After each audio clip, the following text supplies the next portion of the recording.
In yesterday's video, I showed you how I used a reciprocating saw and fought with trying to cut out a toilet bolt. I was using a metal blade, and then I figured out if I used the wood with nails blade, it cut right through it. Today I used the same blade to cut through this. Welcome back to Kung Fu Maintenance, where I show you how to make the most likely repairs you'll need to make in your lifetime.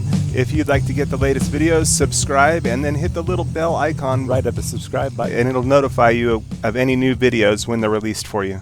Yep, they can't all be easy, and this was one of those situations. I needed to restore power to that light post. It had a parking lot light out, and as I've discussed before in other videos, you need to kind of divide and conquer to figure out where a short is. This one, I finally identified it was in this in this lollipop light pole. I could see the burn marks on the side. That was my first clue. Well, that wasn't my first clue. I disconnected the wires to divide and conquer and figure out which section the short was at. And once I noticed the burn marks here, I decided to try to cut into it, and I did that with the reciprocating saw. In yesterday's video, I showed you how I had tried to use a metal cutting saw to cut through a toilet bolt. Was not working out. I wound up using a wood a blade that is used for wood with nails in it, and that cut through really fast and really easy. Well, that's the same blade I used on this right here to cut through it, which was definitely odd, but you know, you can turn off the power first and then I made the cut, and definitely it's sharp edges, very, very sharp edges.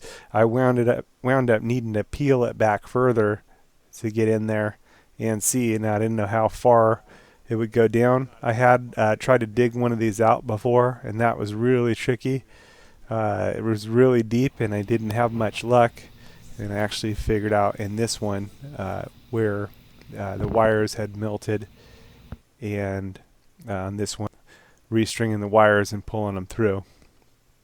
You know, identifying your sources can be tricky, and that's why separating certain sections, this one separated the hot wire from and finally located where it was, but that separating it, because the short was here, this actually fed the power to the parking lot pole, and I could not have that thing out. So this one I was able to cut in there and get in there and replace all of these wires down, and I wound up having to cut even further down to the bottom, right to the conduit, to make sure that there was no burn marks left. Down the side, things look pretty good. Replace all the wiring and link everything back together. I'm gonna go ahead and that's the story on this one. It was a pretty crazy one. Bend it back. I could not really cut it lower, but looking at it, everything is solid from here. So I'm going to tape up each end, identify each color, and then link each color. That'll be that. The wires really melted together. Wow. Unfortunately, on the hot wire, it's connected to this neutral wire. This one was designated as a neutral wire, and it's connected deeper down. It doesn't look so bad in the video, but it was about 109 degrees out when I was making this repair, and it took a few hours. It was not easy. Sharp edges, tight quarters, high heat. It's all hooked up. I fold it back together and fix it up. Alright. Wrapped it up. Yay. And that's what I needed to restore power to.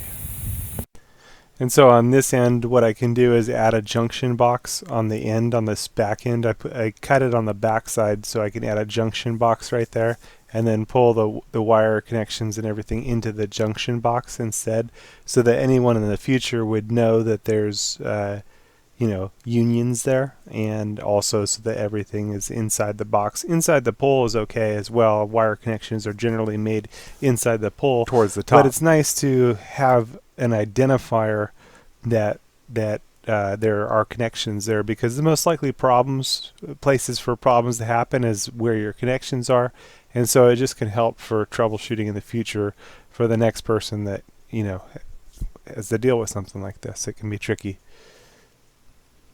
And there's definitely a lot of different options for covering this up, but still making it obvious that there's connections made inside there. So I have some options. A quick search of my YouTube channel, you should be able to find a bunch of material that'll be helpful to your maintenance needs, and links to tools and parts used in the videos can be found in the descriptions below.